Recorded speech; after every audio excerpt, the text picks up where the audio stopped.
As the promised Messiah declared to the world the status assigned to him by Allah the Almighty, those who became interested in knowing more about him were not only people living in the small hamlet of Qadian, not only the Punjab, not only India. Rather, his claim attracted the attention of the whole wide world. The vernacular newspapers of India would show a great deal of interest in almost everything he said or did, but the grandeur of his claim was such that the worldwide press appeared equally interested. The British government of India could not ignore the growing attention. The Gurdaspur Gazetteer made mention of the promised Messiah and gave a detailed introduction. The British government, which was obviously because India was under the British Raj at that time, so the British Indian government rather, was very much interested in knowing what went on in any realm of the Indian society.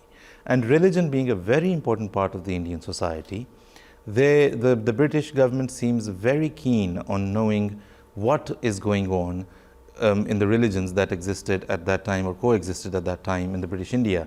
And we see that at the time when the claim of the promised Messiah ﷺ appears on the scene, the government is intrigued and they're curious to know what this man has to say.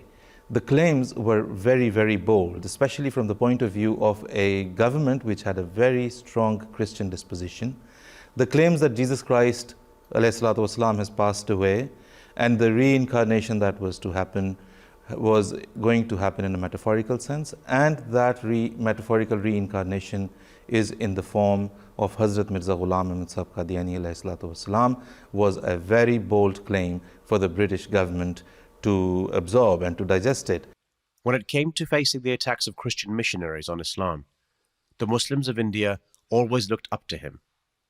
On one such occasion, when the Muslims of Punjab were challenged by the missionaries of Amritsar, none of the so-called great ulama were ready to face them. The Muslims, despite their enmity for the promised Messiah, approached him and requested that it was only him who could save them from humility at the hands of Christians.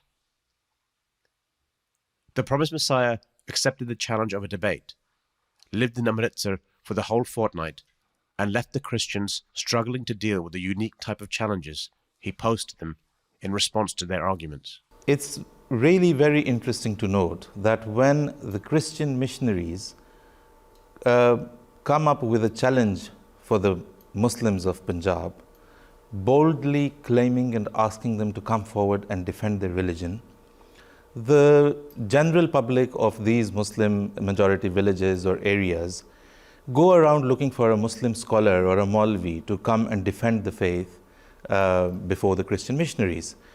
And it's worth noting that none of the Muslim scholars at that time seemed to be interested in coming forward for the defense of Islam. It is on record that the Muslim scholars that were approached by the general public would ask where they would be staying, who would pay for the journey, who would pay for the stay, and how it's all going to work. So their main interest seems to be that, and they don't seem too keen on responding to the challenge or going out for the defense of their faith, of the defense of Islam. And it's recorded in the Church Missionary Intelligencer, CMS Intelligencer as it is known,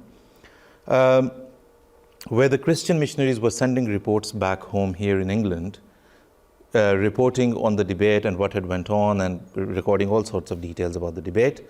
We see that the missionaries clearly admit that it is for the first time that they've come across some arguments which have been posed by the promised Messiah ﷺ.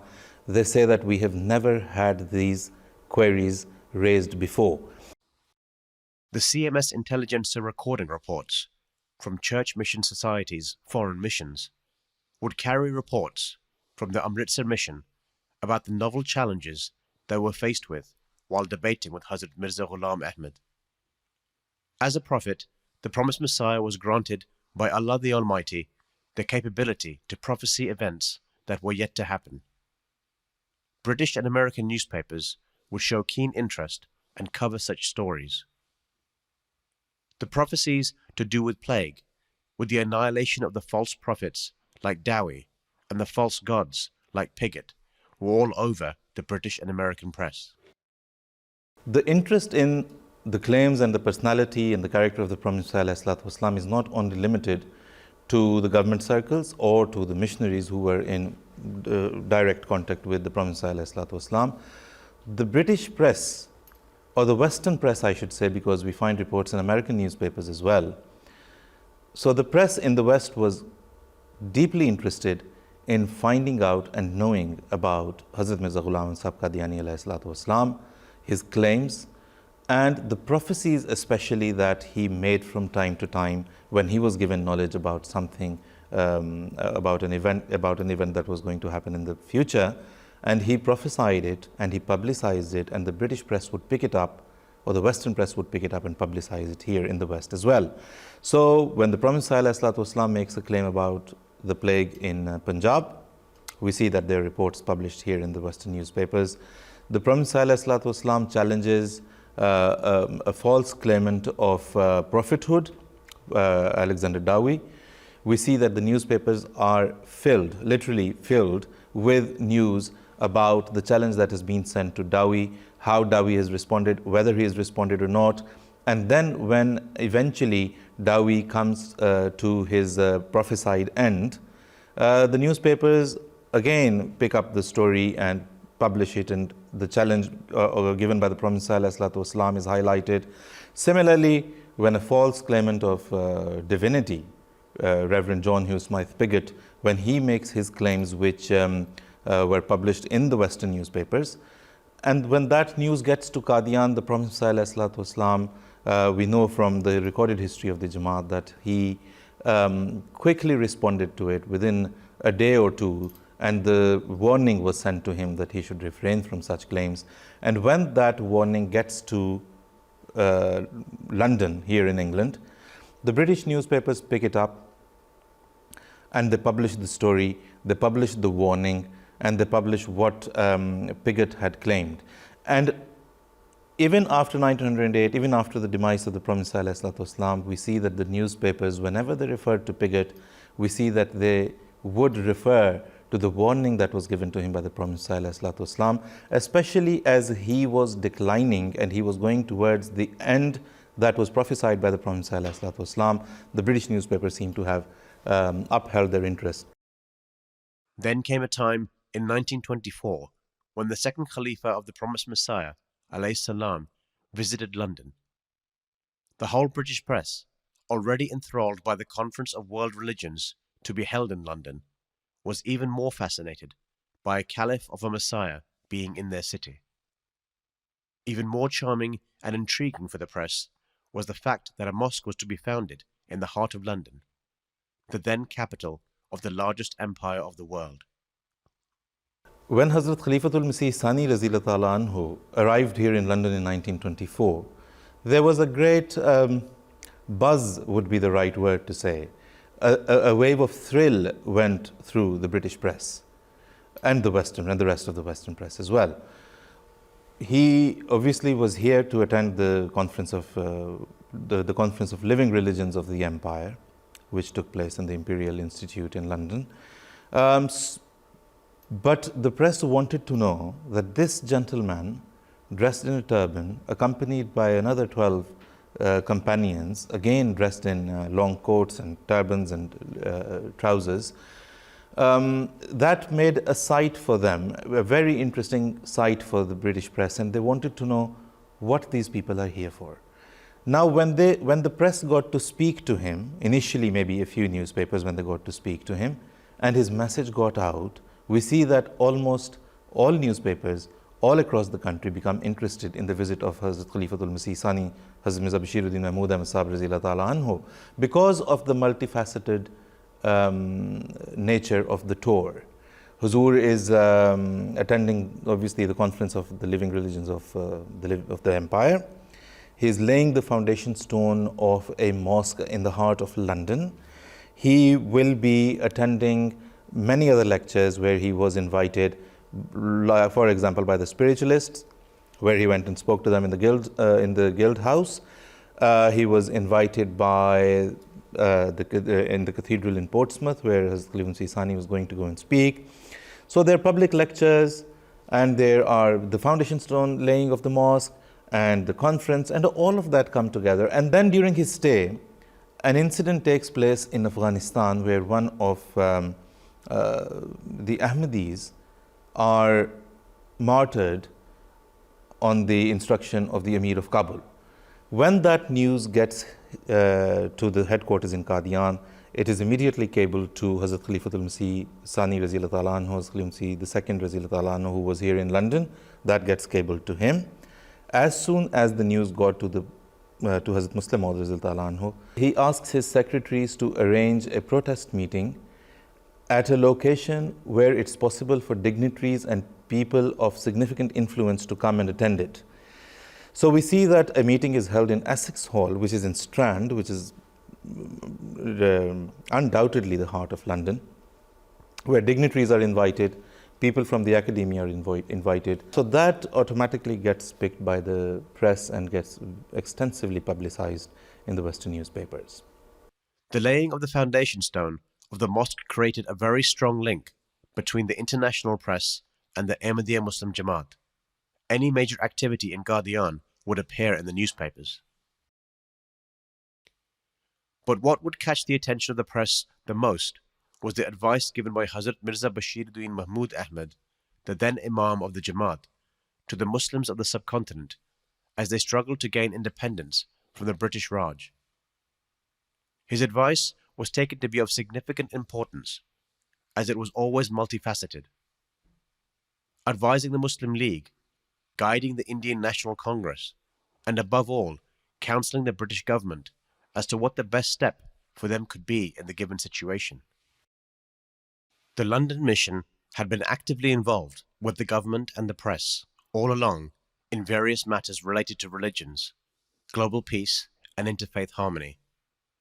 It was well known to the British public, through the press coverage, that activities of the London mission would receive. It was in this scenario that Hazrat Khalifatul Masih III, Hazrat Mirza Nasir Ahmad, came to London to address a conference titled Deliverance from the Cross. With the approval and guidance of Hazrat Amirul Mumineen, Khalifatul Masih III, Hazrat Mirza Nasir Ahmad Sahib Rahimahullah Ta'ala, a conference was organized in Kensington in London at Commonwealth Institute from 2nd to 4th of June 1978. And the topic of the conference was Deliverance of Jesus from the Cross. Hazrat Khalifatul Masih Salis Rahimahullah Ta'ala came to England especially to address the gathering. Apart from his address, there were several other scholars who spoke there about various topics regarding Jesus. Hazrat Chaudhry Muhammad Zafrullah Khan Sahib Raziyallahu Anhu opened the conference. At the occasion of the conference, an exhibition was also organized where the Jamaat-e-Ahmadiyya displayed the route map of journey of Jesus, which he took to Kashmir. Also, there were some books which were exhibited there, especially the Promised Messiah's Last Psalms book, Jesus in India, and Masih Hindustan in Urdu, and then Where Did Jesus Die? And also a book which was specially written at that occasion by Hazrat Chaudhry Muhammad Zafrullah Khan Sahib, Deliverance from the Cross. The migration of Khulafa-e-Ahmadiyya from Pakistan to London proved to be a major turning point in the activities of the Jamaat, being widely publicized by the press.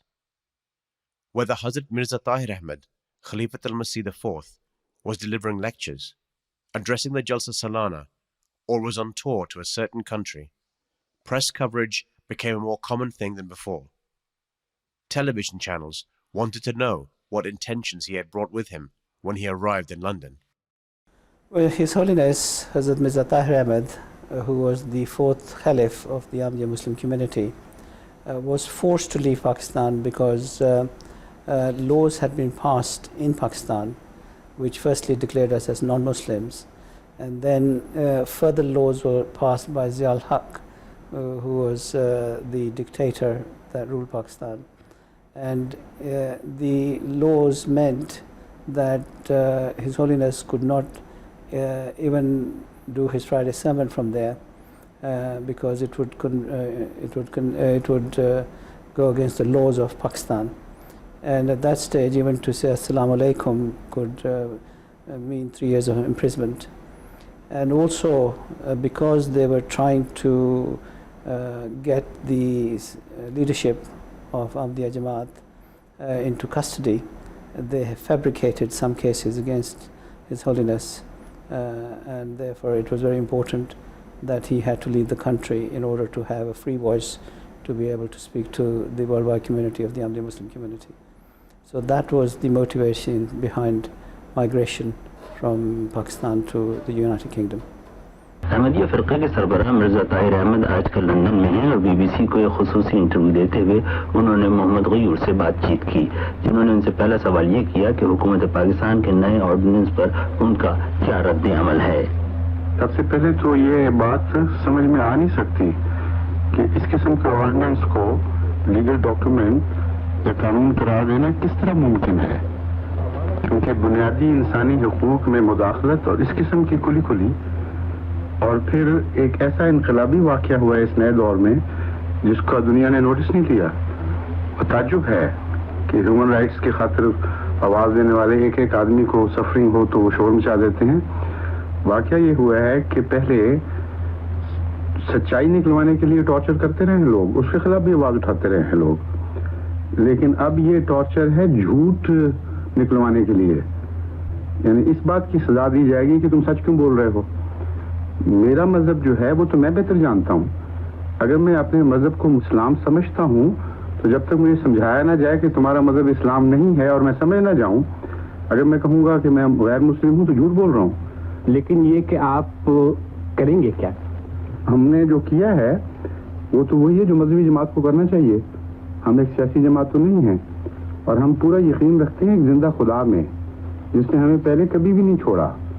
ये पहला वाक़या तो नहीं है, 100 साल से हम मज़ालिम बर्दाश्त कर रहे हैं अपने ईमान की खातिर और नहीं टले वो बात समझने से और यकीन रखने से जिस पर हम यकीन रखते थे। Then came the age of revolution in the media. From print to electronic realms, the media had now seen a whole new dawn with the emergence and rapid rise of social media. And by this time, the Jamaat had entered the blessed era of the 5th Khilafat of the promised Messiah. This meant that virtually every word said by the Khalifatul Masih would now reach to the corners of the earth in minutes, if not seconds. This blessed era began at a time when the world was beginning to see Islam and violence as two names of the same phenomenon. Islam was patented as the one factor that jeopardized global peace. No one seemed ready to ask or even listen to a response from the Muslim side. It was in such a tumultuous scene that this man, the Khalifa of the promised Messiah, the Imam of the Ahmadiyya Muslim Jamaat, this man of peace, came forward to explain what Islam actually stood for.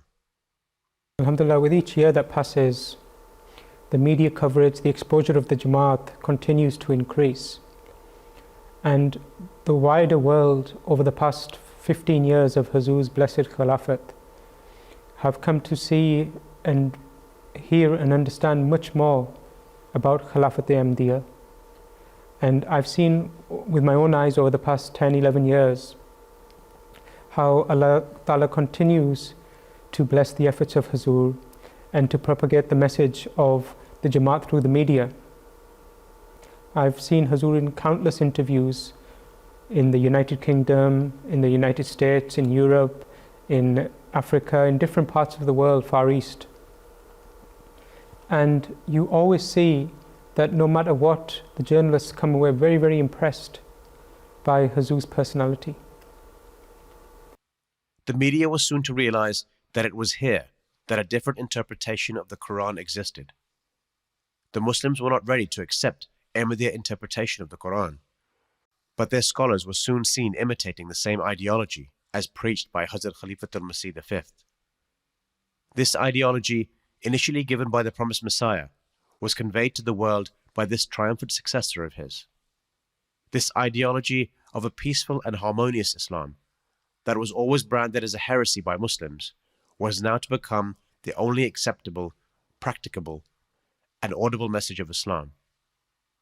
خلافت کیا ہے ایک فضل عظیم رب رحمہ ہے سراسر نور و رحمت علم و حکمت کا گلستہ ہے خلافت کیا ہے ایک فضل عظیم رب رحمہ ہے سراسر نور و رحمت علم و حکمت کا گلستہ ہے خلافت کیا ہے ایک فضل عظیم رب رحمہ ہے سراسر نور و رحمت علم و حکمت کا گلستہ ہے خلافت کیا ہے ایک فضل عظیم رب رحمہ ہے خلافت حرز جان و نور عین ہر مسلمان ہے خلافت پاس بانے امت فخر رسولہ ہے خلافت جلوہائے قدرت ثانی کی حامل ہے خلافت نصرت و تائید ربانی کی حامل ہے خلافت درس گاہ علم عرفان الہی ہے خلافت اس زمین پر آسمانی بادشاہی ہے خلافت اس زمین پر آسمانی بادشاہی ہے خلافت پر تب فیضان و انوار نبوت ہے نظام اس کا سراسر عکس دربار نبوت ہے خلافت کیا Hazrat Mirza Masroor Ahmad, Khalifatul-Masih V, leaves no stone unturned to convey to the world the true message of Islam. The media records every word of his. Every word of his gets to millions of viewers and readers. Every word he says is secured for all times to come.